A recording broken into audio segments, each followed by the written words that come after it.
Let's welcome Mr. Trevor Thompson, Chairman of the Global Water Partnerships Caribbean and Head of the Water Resource Management Department in the Government of Grenada, as our guest presenter. Welcome, Trevor. I think you are muted. Thank you very much, Ignatius, and I want to thank you very much for giving me the opportunity to share as part of this series of webinars. As you said, we have been collaborating on a number of years, a lot of years, seeking to make the Caribbean more water secure. And I think we're making progress. In some areas slow, in some other areas we're moving quickly. And I believe that next couple of years we'll see some serious improvements. So this evening the topic, as he said, is looking at the issue of water, water source protection, management, and drought mitigation. And I'm going to take it from a sort of a broad context. And some of the examples I will use is straight from Grenada, from our perspective, how we seeking to address it. And well, we know the etiquette. If you want to ask a question, etc., raise your hand, and we'll see you, and we'll give you the opportunity to ask a question if you want to something clarified, etc. So well, I think what I'll do, I'll give each participant just an opportunity, just 2 seconds to just introduce yourself, and then we'll start the presentation. So who's going to start first? Is it Julius is going to start first? Go ahead, Julius, and you can unmute yourself.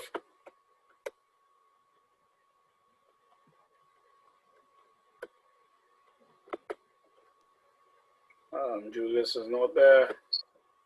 Well, I guess I can start. Yeah. Okay, go ahead, Ezekiel.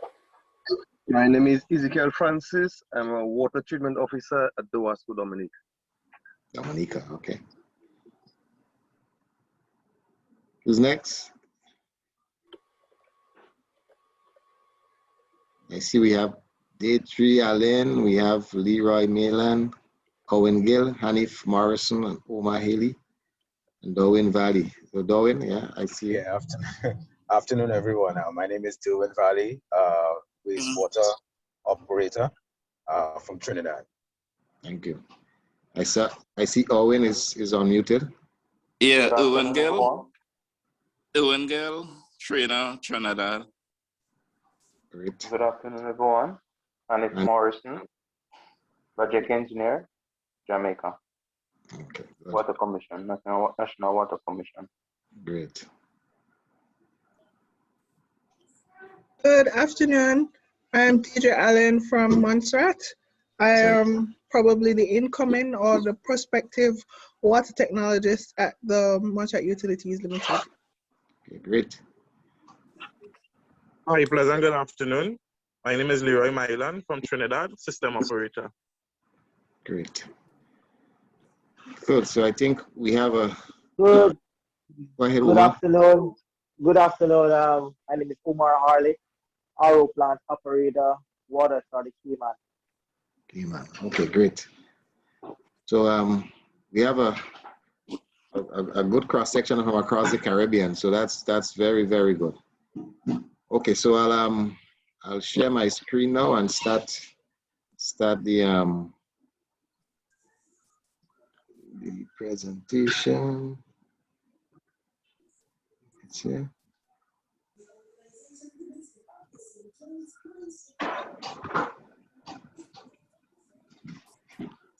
Everyone is seeing that? No, your screen is not on as yet. Okay. So share the screen. Share the screen. They're coming up. All right, so you got to do your slideshow now. Right.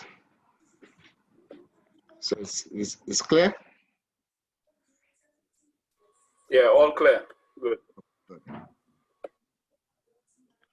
So this evening I'm going to just give a broader general overview of water, and then I'm going to talk a little bit about some of the core water issues in Grenada, and then I'm going to do something on water management, talk a little bit about drought response measures, and then looking at it from the integrated water resources implementation perspective. And for us, there are 4 guiding principles for that is the framework for water sector reform and the resource management from a global to the national level. And I know most of you would be aware of the Dublin principles, which was agreed in Rio in the 1990s, early 1990s, and they recognize 4 basic principles. That one, fresh water is a finite and vulnerable resource, and it is essential to sustain life, development, and the environment. The second principle is that water development and management should be based on a participatory approach involving users, planners, and policymakers at all levels. The third principle is that women play a central part in the provision, management, and safeguarding of water. And the fourth principle is that water has an economic value in all its competing uses and should be recognized as an economic good as well as a social good. And these are the foundation for a lot of the work that we do in water across the Caribbean and globally. Because in the past, the issue of water and its management, its use was a very ad hoc, disjointed, it was done in a very disjointed way. And that third principle about women and the role they play is something that was ignored to a large extent. But if you were to look at homes in general, you'll realize that women play a very, very critical role in water use and its management in the home. And that had to be factored into the whole issue of safeguarding and managing water. And then water has an economic value. A lot of people, they'll say, oh, that is God water, and have the impression that it should be free. But yes, it has a social good, and everyone should have an access to it, but it also has an economic value. It costs serious money to bring water to your homes, and you are in the sector, so you know it's not free, it's not cheap. And if we want to have good quality water, then we have to understand that there's going to be a cost for it, right? And it's critical that when we interacting with the public that they understand that, because sometimes you run into people in your work who question if what you're doing really makes sense. But you have to let them know, yes, water has a social good. That's why it's subsidized. That's why it's so cheap. That's why the government puts so much money into it and charges so little. But at least you should pay something. And what we found out in Grenada is that when we started metering people, in fact, there was greater conservation. So there's an added value to it, to its economic value, in that it helps to bring about more conservation of the resource. The other issue I want to say that it's a unique resource, right? What you're dealing with is unique. There's nothing like water. And World Water Day is coming up soon, right? When we're going to be talking about it. And there is nothing like water. Every organism, every individual, every ecosystem on the planet depends on water for survival. That is one of the reasons why they're fighting so hard to go to Mars, looking for water, because if there's no water, there is absolutely no possibility of man surviving anywhere else, right? It impacts all aspects of life on the planet. Poor management and shortages can lead to disease, malnutrition, reduced economic growth, social instability, conflict, unsustainable development, environmental disaster. I think most of you was around in the 1980s when we had that serious drought in Ethiopia, right? The lack of food resulted because there was a lack of water. And up to today, we're still seeing that there could be a conflict between Ethiopia, Sudan, Egypt, etc., over the issue of water, because Ethiopia is damming the Nile and some of the countries are very upset. So poor management and shortages can lead to serious diseases, cholera in Haiti, malnutrition, reduced economic growth, social instability, conflict, unsustainable development, environmental disaster. I remember when Grenada was experiencing the drought in 2009, 2010, we almost had serious social instability here, that we had to enforce regulations that have never been enforced before to manage the whole system, because people were becoming desperate. And basically the National Emergency Management Agency had to advise the government to bring the police force out to patrol and to ensure people were not using hoses and washing their cars, and because people were becoming very, very concerned and upset with their neighbors when there was at the point of people having physical conflict when they saw their neighbors watering their cars and washing and their lawns, etc., with water that they needed for their survival. And then the other issue I wanted to understand is that water is not a sector. It cuts across all sectors. I was hear people talking about the water sectors, and sometimes I use it, but water is critical to every sector in our society. Tourism, recreation, religious practices, construction, education, health, agriculture, you name it, tourism. Water is extremely important. Nothing can happen in this country or anywhere without water. No manufacturing can go on. You can't build no houses because to mix that concrete and that cement, you need water. Schools will close down. The hospitals, the health centers, etc. will close down if there is no water. The education system stops.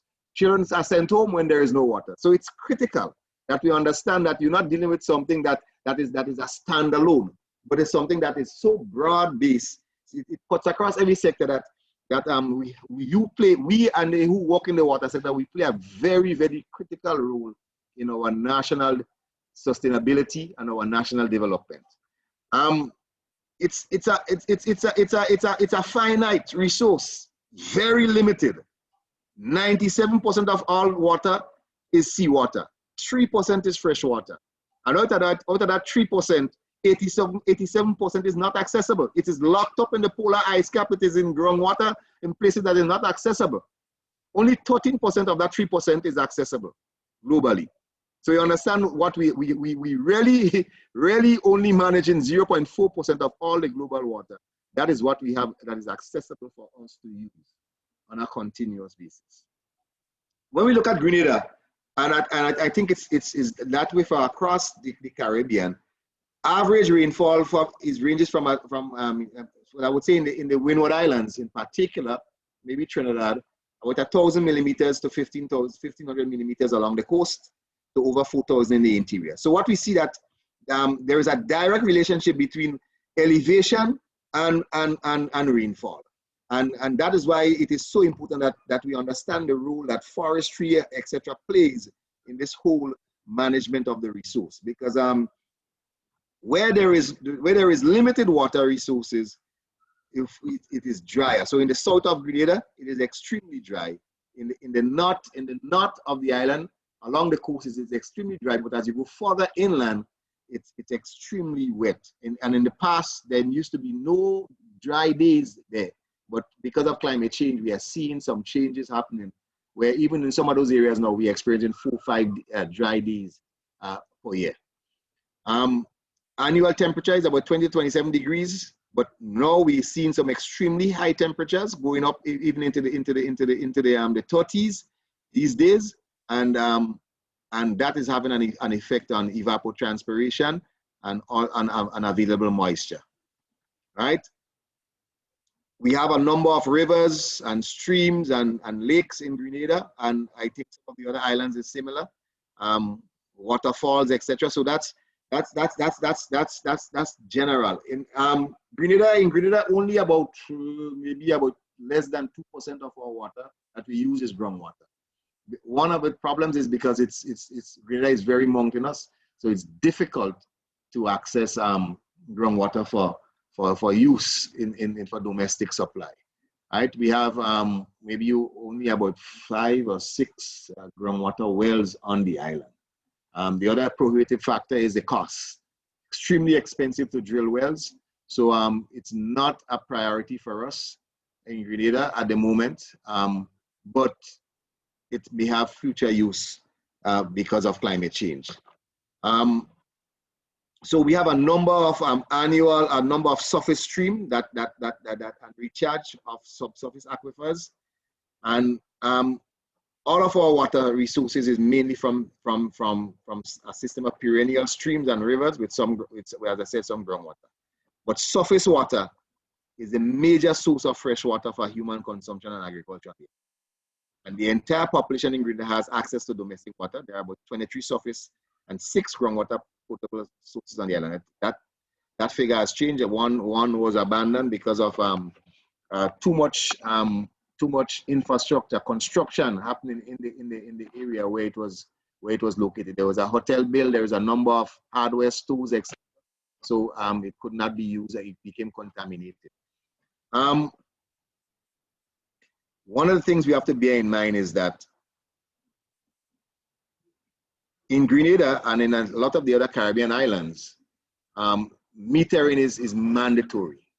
And because of that metering, we have seen an increase in the number of houses that have access to water. And Grenada, it's in the 90s. About over 90% of the population have access to pipe-borne water in their homes. In fact, the government took a policy decision that every home must be connected. Even the poor and the indigent, the government pays for their water if they are not unable to do it. And what the government has also done in terms of to manage the resource is that every ministry on the island has to pay its own water bills. Because in the past, we had serious problems with schools and medical facilities where they had very exorbitant bills. And what we found out was that bus drivers, etc., were going to schools on the weekends and washing their buses and leaving the pipes running. So the bills were extremely high. So the board, when I was on the board, what we did, we mandated that every facility on the island, every government facility must be metered. And then we requested that every government facility must pay its own bill. So whereas before the government was running $6-7 million in debt to the authority, that has been removed, right? And because now there is a lot more management of the resource at the level of the school. So principals have a responsibility. The head nurse in the facilities has a responsibility, and every government district office, etc. The manager there has a responsibility to manage the resource. So I'm sharing that with you so that you understand that the whole issue of management of the resource is not just the responsibility of the authority or you that work in it. It is a holistic effort. So whether you're in health, whether you're in education, you're in agriculture, etc., you have a responsibility to manage the resource at your point source, right? Grenada, like the other countries, we have a number of watersheds. And Grenada has 71 watersheds, and Carriacou has 2 watersheds, and Petit Martinique, which is another inhabited island, has 1. On Grenada, the watersheds are characterized by a relatively dense network of permanent streams, while on Carriacou, it's all intermittent streams. There are no really rivers on the island of Carriacou and Petit Martinique that runs throughout the year. They go dry for maybe 6-7 months of the year, 8 months of the year. Grenada, the biggest watershed in Grenada is only 29,000 acres. So very small. That's one guy's farm in Guyana, etc. So the watersheds here are not big. They're very small. And less than 20% go dry in the dry season.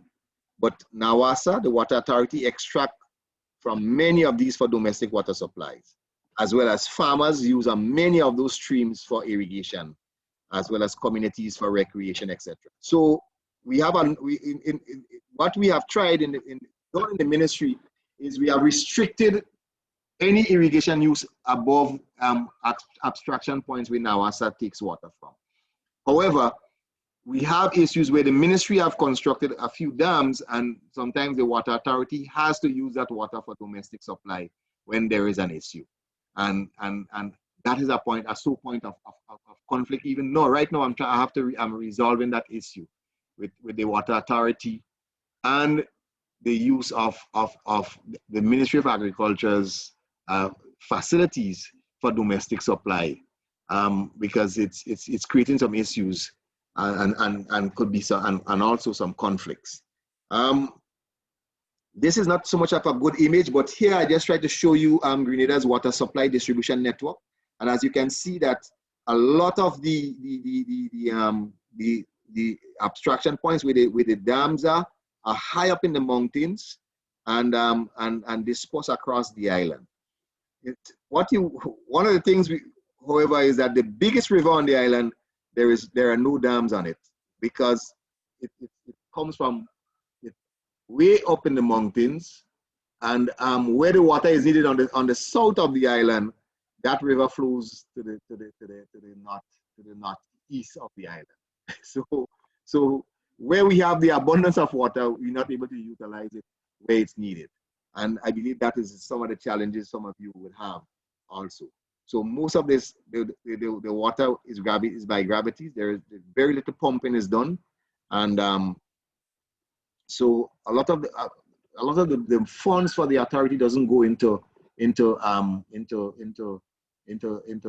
the issue of for electricity generation, etc. And with the GCRUISE project, they're moving in the direction of using renewable energy only on all of the water distribution plants, the storage plants, sorry, and production plants, so that we cut back on the use of fossil fuel as a climate change adaptation measure. I said all of that to get to the point that if we're going to manage the water resources, we have to do it at the watershed level.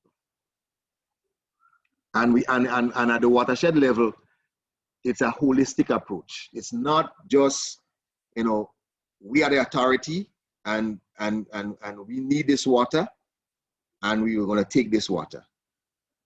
Because within our watershed, there are so many things that happen, so many things ongoing, so many businesses operating, so many farmers that inhabit it, so many residents, you know, that you have to take all those things into consideration. So many agricultural practices. You have livestock farmers, you have vegetable farmers, you have fruit tree farmers, etc. You have to bear that in mind when you're talking about the issue of water and its management, right? So the watershed is an area of land in which all of the water that enters it drains into a common water body. We call it a drainage basin. It's like a funnel. And usually hills and ridges separate them from each other. The Ministry of Agriculture is seriously pushing this idea that we have to manage all of the activities that we do on a watershed basis. And why? Because Grenada did an economic study of the value of water. And when we evaluated, all of our water supply is dependent on the upland watershed areas. If anything goes wrong in those areas, we have serious problems for water supply. So for example, after Hurricane Ivan in Grenada, in the parish of St. David's, which was one of the most devastated areas that the hurricane destroyed, so all of the vegetation, etc. It is the first area on the island that gets into valve regulation when the dry season starts. Because the watersheds were devastated. The upland watershed was devastated. All of the forest areas were destroyed. And shockingly, there was no projects or anything done to replant. So we have a proliferation of bamboo in those areas, and it's creating a serious problem for water supply on the island. That even now, under the GCRUISE project, we have to look at constructing a dam to help alleviate the problem. So the watershed is important because all human activities and development occurs in that space. And yes, you are responsible for plants and water supply, etc. But you have to bear in mind that there are other human activity that is happening in your space. And we have a lot of conflicts in Grenada with that between the forestry division and the water and NAWASA's NAWASA, the water authority. Why? Because the authority does not invest no money back into the watershed for stream bank stabilization, vegetation replanting, encouraging farmers to adhere to the buffer zones that is legally mandated. But when there is a problem, they run to the Ministry of Agriculture. They run to the Forestry Department to help them. So for example, right now, I'm also dealing with an issue where in what the biggest dam that supplies the tongue, the city of the island, the city and the south of the island where all the tourist plants are, there is a serious problem with livestock farmers in the watershed above the dam. And when they came to me with the problem, I said, listen, this is not a problem that you and my department alone can handle. We have to get the whole ministry involved in this. We have to get the livestock department. We have to get the extension department. We have to get the forestry department. And of course, we have to get the land and water resource department. Because there have been instances in the past where the plant operators have had to run because they tried to move those guys' animals because it was so close to the dam that the feces was going into the dam, and those guys came there to try to attack them with their cutlasses. We even had to get the police involved. We had to get the Predialasini department involved because you cannot address these issues that you're facing and you want to face in the future by yourself. So humans, plants, animals, they all need clean water to survive, and the activities in the watershed determine the health of its water. Vegetation in a healthy watershed helps to filter pollutants, reduce erosion, and prevent flash flooding during storms. Tourism, agriculture, manufacturing, all rely on water. So what I'm saying is that you have to work closely with the Ministry of Agriculture. You have to work closely with those guys in forestry and upland watershed departments, because they play a critical role in ensuring that you have a supply that is ready, need little treatment, etc., for public consumption. The work that the extension officer does with the farmers will help to reduce erosion. The work that forestry does in terms of planting and replanting, forestry and products and agroforestry, etc., helps to. The work that the livestock department does with the farmers, educating them and letting them know that you cannot have your animals above the dam because of its important to water supply, etc., is extremely important. So we also have to get the Crown Lands department involved, because we had to, in some instances, acquire lands and demarcate it as national parks or protected areas to prevent these kinds of problems. So whatever happens in a watershed, and it can be miles away, can affect the lake, the stream, the river, and eventually what gets into the plant, into the dam and the plant. So the management in a simple form means managing upstream activities and resources wisely so that downstream remains healthy. So the watershed is now recognized as one of the premier natural ecosystem units on which to manage natural resources and water resources. It can be defined as managing all the resources in water within specific water by knowing how much of each resource is in the system. So I would encourage you to at least make a list of this for you who manage plants, etc. How much of the resources is in the system? Where is it coming from? Who is using it? How is it being contaminated, and where it ends up? So you could do a little project on your own. How many businesses are functioning in your watershed? How many shops? How many garages? How many farmers? And you must have an idea of that kind of information, so that you could build a rapport with your community. Because watershed management takes into consideration all the outside activities that can influence the quality and quantity of our surface water and groundwater. It takes into consideration all the outside activities that influences the quality and quantity of our surface and groundwater, and it is closely related to integrated water resources management. So the threats to the watershed, every activity that one is involved in impacts the watershed and contributes to the quality of water and life within the watershed: human, animal, nature, etc., flora and fauna. Water from homes, toilets, roadways, farms, businesses, factories, solid waste, construction, they all flow through the watershed. And then the surprising thing is that water flows freely from the forest to the ocean. It doesn't care about private and public property boundaries. Water don't care whether that is Mr. So-and-so or another. It doesn't care about that. It don't care whether you're rich or you're poor. It flows where it wants to flow. And it is important to focus on management on the entire basin instead of focusing on parish or county or village. Look at the watershed as an option, right? Because we did an analysis of our watershed in Grenada, the St. John's watershed. That's the one that comes up by the National Stadium. And we were shocked. We were shocked when we saw the amount of what we call hotspot activities that are happening there. Farmers were using chemicals. There was waste from factories. The Coca-Cola factory was dumping their waste right into the watershed. Pig farming, guys with a garage on the riverbank, soil erosion from construction projects, farmers planting on the slope, down slope, instead of across the slope with the terracing. And all these were affecting the quality of the water that were entering the dam.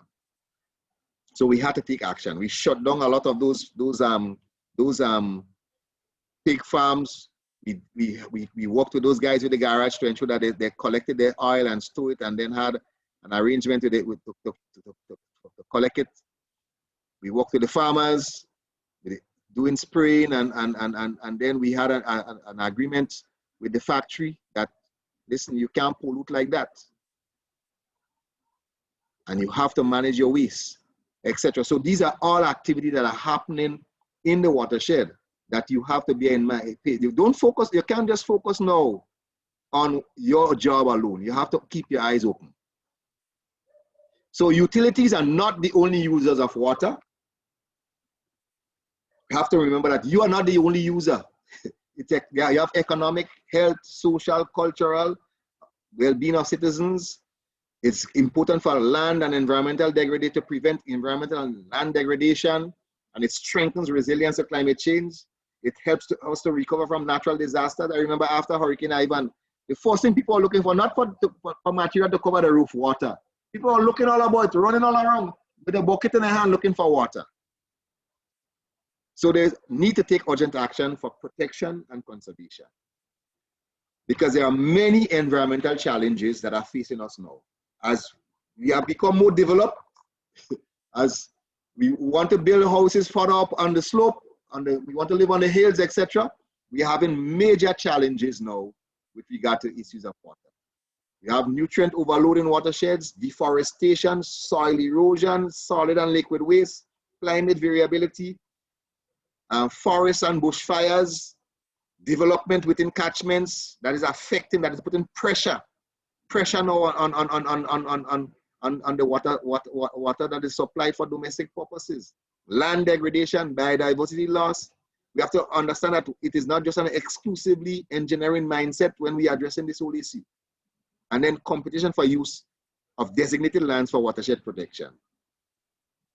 I mean, imagine that one government in Grenada tried to change the law so that they could have say, well, okay, if an area is designated as a national park or a protected area, we could sell that land. Competition for use of lands. Because somebody behind the scenes may see that they can make some money off that land, and they don't care nothing about no water supply, don't care nothing about the water authority, and it needs that land to be protected and remain in forest for when a drought may come, that we could have water to supply. They don't care about that. They see what they want to make some money now. They see they could put some houses there. And these are some of the challenges and pressures that we are under as people working in the sector. That's when we have to push back against those kinds of challenges, right? Degraded soil, declining water quality that impacts on rivers and reefs, etc., are some of the pressures that are driving some of the challenge we face, right? So our nation's economic growth and social welfare depends on the sustainability, on the sustainable management of its water resources in the context of climate change and its impacts. You are critical. Water is critical to the nation's sustainable development. And if the policymakers doesn't understand that, then we have a serious problem, right? So I just want to talk a little bit now about droughts. And as I warm up, I want to ask you to list 3 things that you do during a bad dry season. right? 3 things that you do during a bad dry season, and then name 3 things that you cannot do during a severe dry season. And then the final thing I wanted to ask is a dry season a drought? So let me get some responses.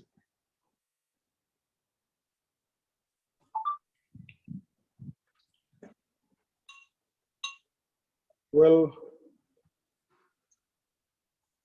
just in relation to what we, first of all, Elvin, about CWS St. Vincent. Yeah. What we normally do in a bad dry season, like we experienced last year, is prior to the season, what we look at the different systems that we have and see how we could interlink the system. So that is one thing we did, like physically interlinking the system, and we use gate valves as boundary valves. So what we did during the dry season, we were able to take water from one source and send it where the need was much more during the dry weather. What we normally do as well, secondly, we shut down all public buildings at nights. Anything from 5 p.m. to 5 a.m. we have a crew that go around and make sure that all the stopcocks are turned off. So we ensure that we don't have any wastage at the public buildings, because that is still one of the things we're battling with very much during the dry weather. Losing a lot of water, the public institutions, right? And thirdly, what we did also was to basically put a ban on the washing of vehicles using a hose, and also the irrigation of plants from our water system. So those 3 things we did, you know. Well, that is what we normally do in a dry season, right? Okay, so would somebody else say, what are 3 things that you cannot do? 3 things that you cannot do.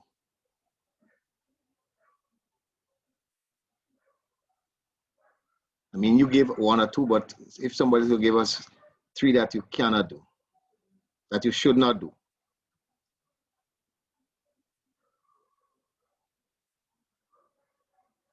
The floor is open for anyone.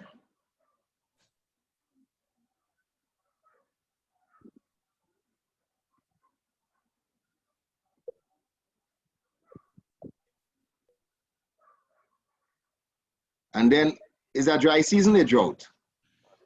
Well, I think it, from a consumer perspective, I'd say you shouldn't be watering lawns, washing cars, and using water for other purposes that are not essential. Great. I thought that. Great. Okay, so I think ultimately three things that must be done or ought to be done is that as a consumer to have backup. Yeah, definitely. Yeah. It's not if, it's when you ought to have backup by having a storage facility, some storage facilities, whatever pot, pans, whatever you have to store, you need to store. Yeah. Yeah, you're correct. So on that point, I wanted the colleague from St. Vincent made 2 points that I want to look. The public buildings. I basically, that should be a practice, not just when you have a dry, because 2 weeks ago, I'm actually heading also the forestry department at this time. And over the weekend, they had a serious leak. A pipe, a flex hose broke, and the whole building, 2 stories, were flooded out. And I don't want to imagine what the bill will be, because the whole weekend that water was running inside there, and the damage it has done to computers, etc., is beyond imagination. So I think it would be a good policy to all government facilities. Water should be turned off on weekends, and I think that's a good practice. But maybe you need to extend it not just for the dry season. And then the issue of irrigation. In fact, the ministry's position is that we don't encourage no farmer to use domestic water supply for irrigation. There are some who do it, but we don't advocate that at all, because we can't justify we can't justify somebody's being without water and you watering plants. I mean, yes, we understand it's for your livelihood, etc. But I mean, it's a very fine line that I don't know. Eventually, we may have to look at, you know, if you're going to use that water, you will have to pay an extremely high rate to discourage it, and then encourage rainwater harvesting, etc., as an alternative. So I agree that in the dry season, all this thing about irrigating and health and sanitation, etc., is extremely important. And I think that's two good practices that the other countries could pattern, could take something from. Right? So what do we know about droughts? Right? We have the common thinking that we in the Caribbean, we see those things on the news and we think that that is only, you know, when people lining up for water and there's no water and people are going hungry and dying. That's the common thinking. But for us in the Caribbean, in Grenada at least, that's the two pictures on the right are our experiences. In 2009, 2010, we had to barge water from Grenada to Carriacou. This picture on it's actually showing that. We had to barge water because there was no water. The supply in Carriacou was out and the people becoming desperate. The authority had to rush to try to put on a desalination plant to help alleviate the problem. And then we had the whole issue of these trucks had to, you know, buy tanks and become water tankers overnight. So these are our experiences. And they're not really so much different for the people who have to line up for a truck or a well to get water. Right? A drought it's hard to define a drought because it varies from country to country. In places like Libya, etc., where rainfall is so limited, if they get less than 180 millimeters, they declare a drought. Whereas in Bali, Indonesia, you know, after a period of only 6 days without rain, they will say there's a drought. Whereas in some countries, they are in permanent drought. But it's generally through a deficiency of normal precipitation over an extended period of time, right? The deficiency of precipitation over an extended period of time, usually a season or more, which results in a water shortage for some activity, group, or environmental sectors. So it's like bad weather. Low rainfall in a tropical environment can be the equivalent of a high rainfall period in a semi-arid environment, and that makes the definition of drought very difficult. So, for example, in Grenada, we have over 4,000 millimeters in the interior of the island. You know what I mean?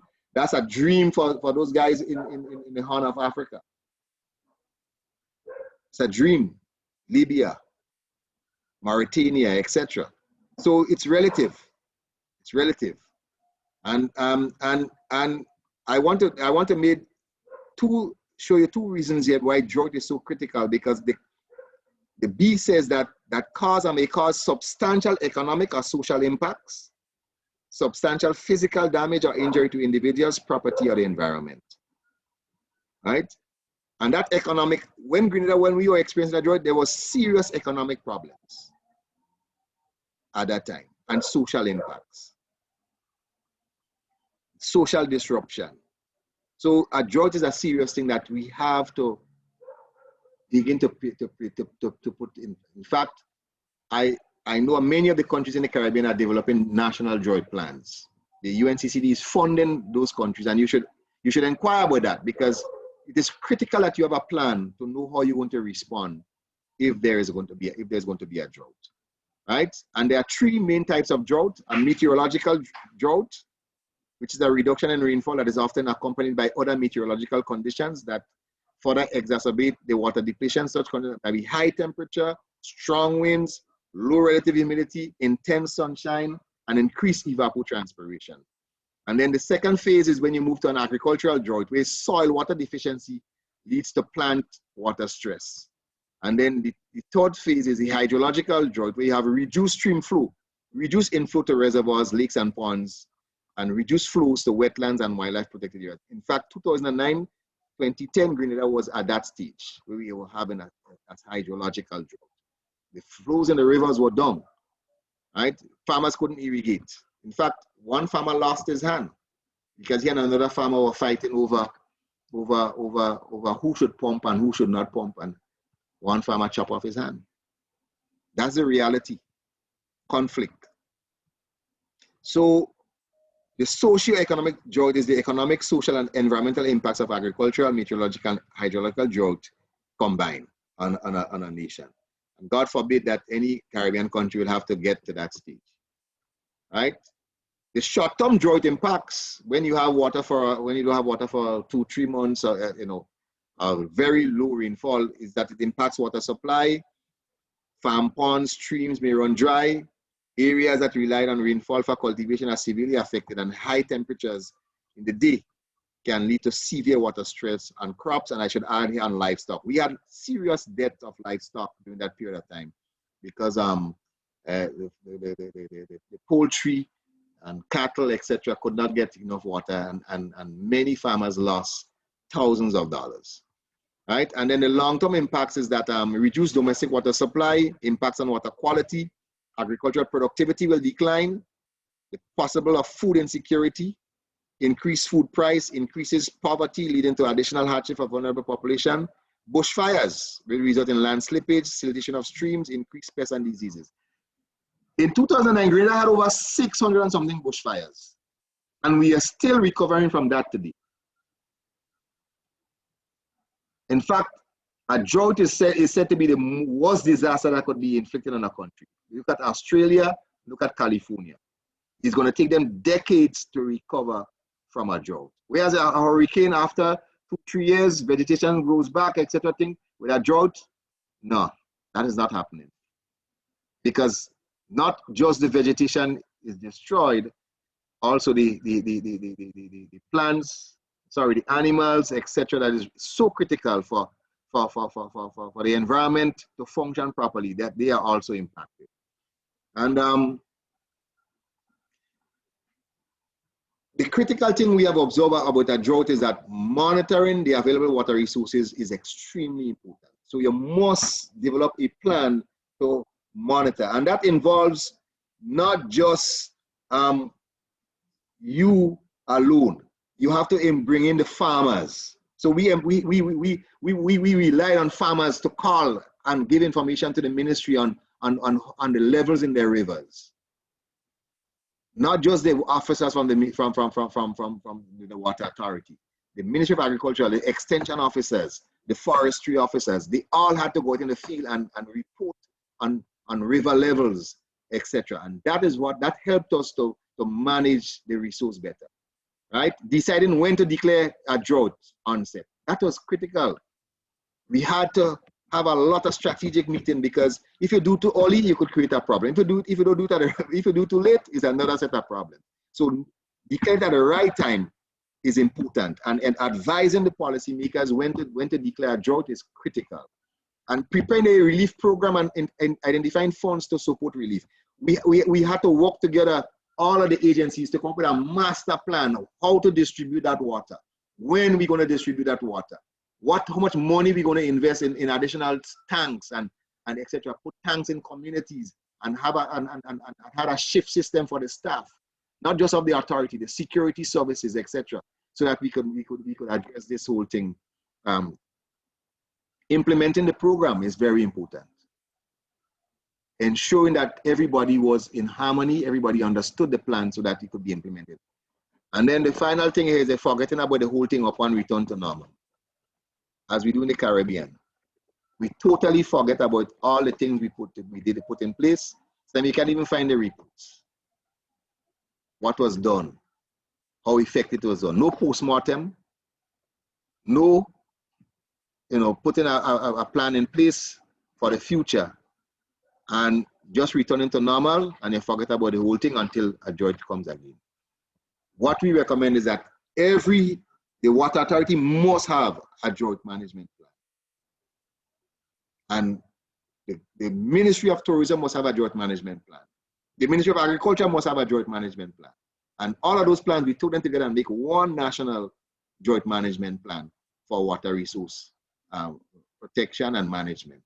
So out of that plan, we have a complete committee that is responsible for drought, responding to drought, that meets and plans and looks at the data, monitor the data, etc. So once the dry season ended, the rainy season ending, that committee begins to become active, and we begin to have public awareness for conservation, etc.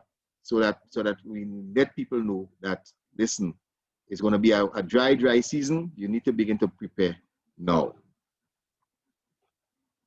Quickly, I just want to look at the role of integrated water resources management in this whole thing, that it is a process which promotes the coordinated development and management of water, land, and related resources in order to maximize the resultant economic and social welfare in an equitable manner, without compromising the sustainability of vital ecosystems and the environment. IWRM is a process, it's not a plan. It is not a one-size-fits-all. You can't take the IWRM plan that works in St. Vincent and apply it in Trinidad. You can't even take the IWRM plan for one watershed and apply it in another watershed, because things are different across islands, in communities, across islands and nations, right? So it's critical. And the basis of, I think it comes back to the same thing I was saying, the basis of IWM is that water, all the uses of water, interdependent. It's all integrated. So integrated management means that all the different uses of water resources are considered together. Can't consider, oh, what tourism need, and what about the public? What about the farmer the man who lives in the community where you're taking the water from? These are some of the issues that you have to take into consideration, right? So it's a concept and a practice, and they go together. If you focus too much on the practice, you will end up toppling over. If you focus too much on the concept, you will end up toppling over. Integrated water resources management, concept and practice goes together, right? It's a delicate balance between water for livelihood and water as a resource. Without that resource, their livelihood is impacted. If you focus only on livelihood, the resource will be impacted. The farmer can only take, and don't care about the environment. If you say, okay, let's only protect, you have a problem. So it's a delicate balance that you have to ensure that this thing remains in harmony for present and future generations, right? So it's a balancing act between supply, quantity, quality degradation, cost of options, and demand, which is increasing in all sectors, and inefficient use. More and more, we build in bigger hotels, we build in bigger homes, we want 3 and 4 bathrooms in our homes, etc. So there is more demand, and then there is inefficient use. You want to use your jacuzzi, you want to water your nice garden, etc., etc. But you don't want to implement no rainwater harvesting. You don't want to build a cistern in your house. So you understand the challenge you have, but it's costing you when they can't get that water. So how do we manage that? How do we balance that? That is the challenge we face as people in the water sector. And we are constantly under pressure. The politicians want you to give them more water. They want to build bigger hotels. They want bigger investments and businesses, etc. But quantity, quality, and the cost to bring that water to them is increasing. Every day the cost of pipes go up. How do you balance that? So that's why we have to focus on ensuring that we manage the resource. We must manage the resource. And when responsible for drinking water rests with one agency, irrigation water with another, protection of the environment in another, you understand the confusion that we have now. It's all uncoordinated, it's chaos, this person doing that person doesn't know about it. So now you hear on the radio that a new hotel is going to be built. You say to yourself, where that water coming from, boy? That's the reality of what we face with more and more. So once there are competing uses and sectors, you in the middle of it there. You the water supplier in the middle of it. Bottled water companies, agriculture, health, You have quality challenges. You have security challenges. You understand? You have money problems. You have demand by industry, demand from irrigation, demand for the people who want to have fun. You have to be in the middle of that over this valuable resource. So integrated water resources management is managing competing uses. Water for people, water for food, water for nature, water for other uses. They all have equal. They are all equal. They're making equal demand on you. And we have to ensure that the enabling environment is there, that the institutions are there, the management instruments are there, and the political economy is there. So I hope I've kind of broadened your thinking, that you don't see this as you by yourself trying to meet this need, but you have to begin to collaborate, you know? And we in the Caribbean have a very informal way of doing things sometimes that is very effective. You know, you could pick up your phone and call your partner in forestry, call your partner in agriculture and have a conversation, and don't let that die, because you can't stand alone. You can't survive alone with some of the challenges you are going to face and you are going to face in the future. I think I'm going to stop here and ask if there are any questions at this time. Thank you very much. That was a very comprehensive presentation, and we expect no less from a man with all of that vast experience in integrated water resource management. And notwithstanding that it is just sorry, I have another session on. Notwithstanding that it is in the context of Grenada, but many of the examples you cited are quite relevant and applicable because we're just on different islands but similar issues. I think in the chat we have a couple of questions. Yes, I don't know if you see them. I think there's one from Ezekiel Francis, which says, when telling consumers to conserve water, although they are paying for what they use, they will complain about high bills, claiming they are using less. Right. And the other one was mandatory water harvesting and storage systems would be a part of the building standards for both residential and commercial. They help combat dry season. And that was from Livingston's Teal. Well, the reality is, it's a part of the, when we develop the OECS building codes, it's mandatory, you know, for structures of a certain size, but it's not enforced. In fact, in Grenada, I don't see much people paying any attention to it, you know. So it's in the legislation that was approved through the GCCA project, but it's not being enforced. But I believe going forward, it has to become mandatory, because the water authority, in fact, I would say that when I was on the board of NOAA, it was shocking to me to find out that there were some engineers who had the belief that if people had storage in their homes, it's going to affect the income of the authority. And when we did the analysis, we realized that wasn't true. In fact, when the people have storage, it caused the authority to function more efficiently, because you had less problems in terms of having to truck water. Trucking water is extremely expensive. I mean, it runs you into serious financial problems. So it's better when people have some kind of storage in their home. It benefits. So that legislation needs to be enforced. Elvin, I see your hand. Yes. You know, what we observe here in St. Vincent, while we advise and we encourage local storage at your local house or businesses, what we've discovered is that in the absence of a proper plumbing code in relation to who is authorized to do plumbing work, we are now faced with the issue of cross contamination, because the proper check valves are not used to isolate the various water supplies. So what happened, we have some back siphonage of the line. We notice the possibility of your local storage, which has not been treated or disinfected in any way, now has the potential to enter the mainstream system when the pressure falls in the mains.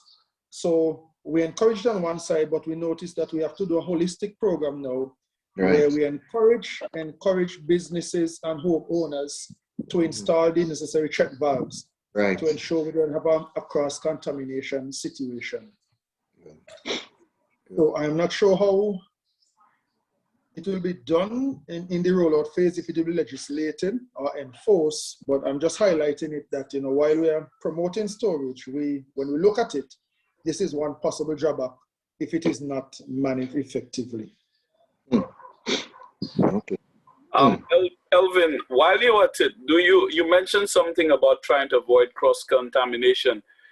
Is it mandatory that, or do you install when you connect your customers with the valves, manage backflow? Not at the moment. That is why it is up for discussion now, that we have to head in that direction. But for the older set of connections, that was not done.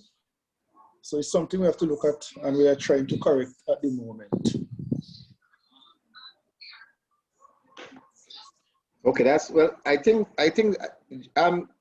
Ignatius, I think that's a very good point. That is you know, I never talked about that really and truly, but I think that problem is something that we have to pay more attention to, because I have heard the manager of the water authority talk about that some homeowners have storage tanks, 50,000 gallons, etc., and they're still taking from the authority when there are problems. And but I don't think we have ever looked at that whole issue of contamination. Yeah, in fact, well, some of my experiences with, you know, organizing, preparing people for the certification programs, and a lot of in the US, it's mandatory, you know. So you have a lot of the, what you call, backflow management. In fact, there are some companies that actually just, you know, there's a company that I know that calls itself Backflow Management Inc. Because it's that serious, because you can have a lot of cross-contamination. And I remember a guy giving me an example in one of the islands where somebody was using a garden hose was and filling up a barrel, one of the drums, so that the person was doing farming and had put in weedicide in there, and apparently the water shut off. So apparently what happened is the siphon, the hose was acting like a siphon, so it siphoned the water out of the system, and it was already in the system, and of course there was no backflow management systems to prevent that from happening. They had to go off and shut off the entire network and to try to cleanse it, because you could have had serious problems of contamination. So these are things that I guess that are in the works, and utilities are trying to mitigate at this stage. The other one was, I think you mentioned about the utilities. I think at some point you spoke about the utility. Well, in some cases, I think I know, like in St. Lucia, WASCO has to pay because it's regulated, and it has to pay through the regulator to the Water Resource Management Authority. It has to get an extraction license so it can extract water. Is that the same in some of the other regions or Grenada? Well, we are moving in that direction now. We are establishing the Water Resources Management Unit. It's a legal entity now. Okay. It's going to be housed under the PUC, the Public Utilities Regulatory Commission. Okay. And they all going to have to pay. Water bottling companies, etc., etc. Even farmers in the future will have to pay. Right. Yeah, but I think storage is absolutely a must there because, sorry, Elvin, you were going to say something. I don't want to include you. Yeah, I was just basically highlighting the importance of storage as well, in the context of the dry weather, whereby we are promoting it now vigorously because we see the benefits of it, and we see how much it can benefit the authority if people buy into it. But we're still having an uphill battle at the moment in terms of the costs for the storage tanks. It's not that cheap in St. Vincent. So we are still trying to see how we can work with homeowners and businesses to ensure that, at least everybody have a fair chance of having a storage tank at least to assist during the dry period. Mm-hmm. Yeah, in fact, there's a model, I must find it and I probably share it with you. I remember once, I think it was tied in with GWP-C. Yeah, there was a model that was done, yeah. You also had, yes, a rainwater harvesting model, but there was also there was a rainwater harvesting seminar in St. Lucia held by GWP-C, and there was a presenter from St. Croix, and he presented the legislation that is in St. Croix, Virgin Islands. And it is very interesting, and I think it is the kind of direction that we need to move into, because we cannot continue. I mean, in one day, in most of the Windward Islands at least, and I think Jamaica as well, in the middle of the rainy season, in one day you can have sufficient rainfall to last you for the rest of the year. But all of that washes out to the sea. So even the utilities in terms of storage facilities for raw water for treatment, and to encourage households. But of course, it requires a sort of levels of education to avoid contamination, etc. And I don't see, as you agreed, as you stated, Trevor, that it is in conflict with the utilities being able to make their revenue from selling water.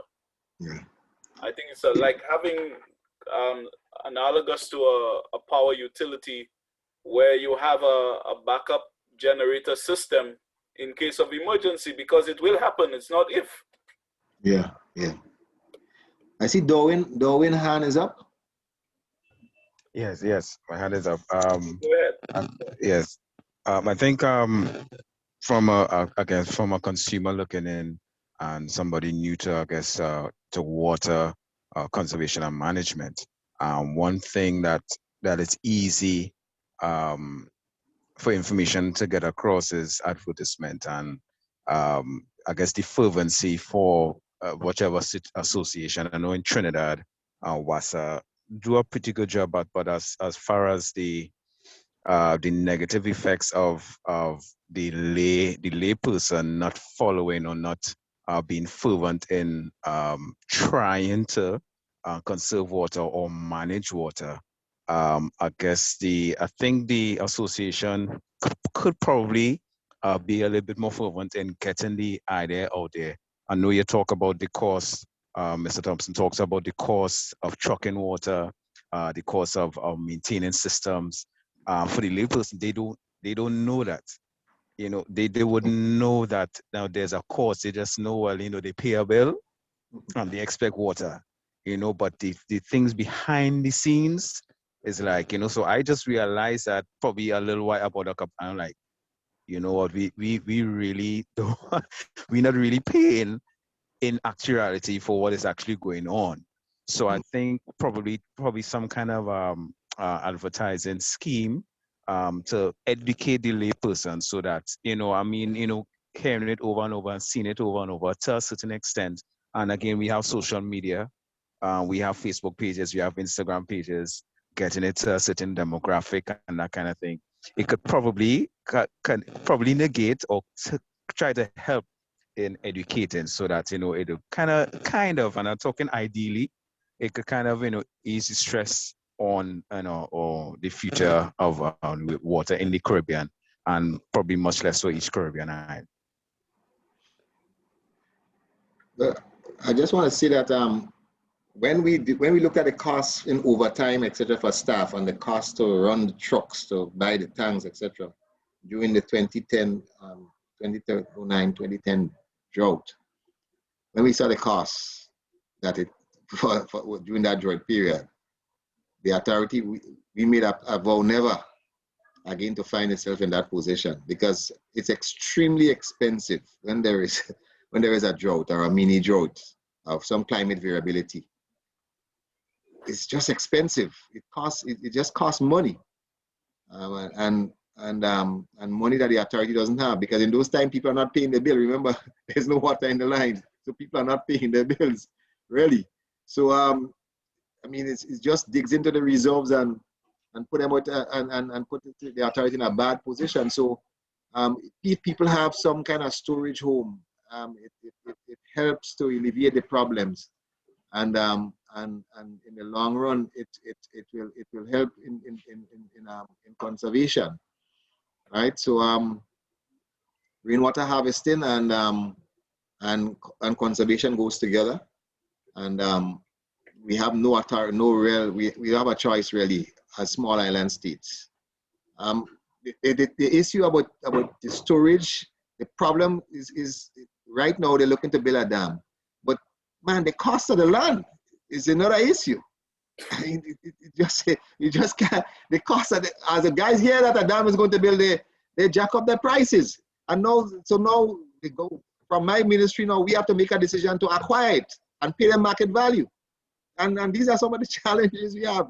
So I mean, for you guys who in the water supply business, man, you're in a rock and a hard place. You have a tough job ahead of you, and I don't envy you, because it's going to get tougher, because everybody wants it, but people don't want to pay for it.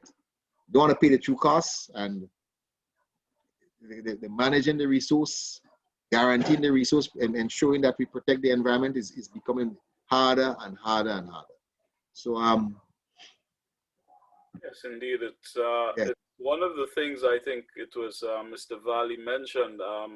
Some of the work that we have tried to do, even from my end, at our end at CAWASA, is to try to portray the true value of water and to get down to it. And one of the things that we've been trying to do is to sort of interview people, and sessions like these, and that's why we record them and we put them into YouTube. So somewhere somebody's going to access that information and get to know a little what behind the scenes is taking place. But in addition, as Mr. Valley indicated, we need to make use of the social media. We started some of that by doing some podcasts, interviewing some of our water utility managers and technical personnel. So look out for it. I will be tapping into some of you to do some short interviews. People can get to know what you are doing, you know, as a water operator. Some of the challenges you face in maybe operating a water treatment plant, or running distribution mains, or with metering, with putting in valves, so that people will better understand that yes, the water in the river, it's free when it rains. Once you're going to have to put a pump, or you're going to have to tap that water, there is cost. Even if you are not using a pump, or it's going to be like in case of St. Vincent, you use a lot of gravity flow, there is still cost. And you know, consumers need to know that. And so even what we are paying for the water, where we have regulation, it's still very minuscule what the charges are, and the utilities are still unable to improve on the networks and improve in the quality of service, because they can hardly cover cost of operations. So these are the realities that we face in our region. So I think this was a pretty good webinar, and we'd like to thank again Mr. Trevor Thompson, the chair of the Partnerships Caribbean, and he's been chair. I think that is his second term as chair. But he's been on the executive committee for quite some time, and is also head of the Water Resources Department in the Ministry of Agriculture, Grenada, which is now transitioning into a full water resources management agency. So we wish you good luck with that, Trevor. Thank you. Thank you immensely for very lively conversation this afternoon. And I think we're going to try to do, as we get in deeper into the dry season, to take on some of the other issues. Hopefully we're going to discuss storage and these other issues that are related to mitigating the drought and ensuring we provide a high quality of service to our many customers around the region. So I'd like to thank you all for attending this CAWASA Wednesday webinar 2021 series number 6, and see you next week when we're going to do another session. Have a good evening, everyone, and keep safe. Same to you. All right. Thank you. Bye. Bye. Bye, Trevor. Bye. Bye, everyone.